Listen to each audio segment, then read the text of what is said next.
Baby చిత్ర నిర్మాత Pawan Kalyan వీరాభిమాని SKN తన సేవా గుణాన్ని చాటుకున్నారు. పిఠాపురానికి చెందిన మరియమ్మ అనే నిరుపేద మహిళకు ఆటోను బహుమతిగా అందించి దాతృత్వాన్ని చాటుకున్నారు.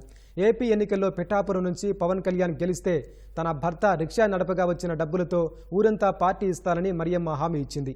సామాజిక మాధ్యమాల్లో అప్పట్లో దానికి సంబంధించిన వీడియోలు వైరల్గా మారాయి.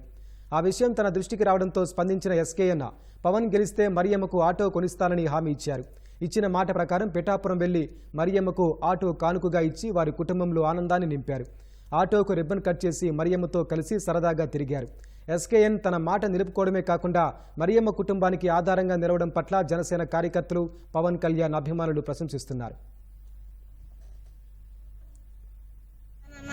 మీరు అన్నారు కదా రిక్షా అమ్మాని, నాకు ఆ మాట చాలా నచ్చింది మీ అమ్మాను. సో అందుకే మీకు ఆటో ఇవ్వాలనుకున్నాను. నా భర్త ముసలుడైనా నేను అన్న మాటకి పెడతానన్నాను.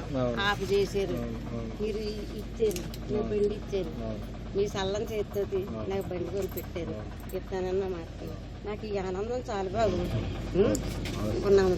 బాబు నా వ్యవసాయం కూడా పోసుకొని మీరు అందరూ చల్లగా ఉంటే మీ నీళ్ళలో నేను బతికేస్తాను.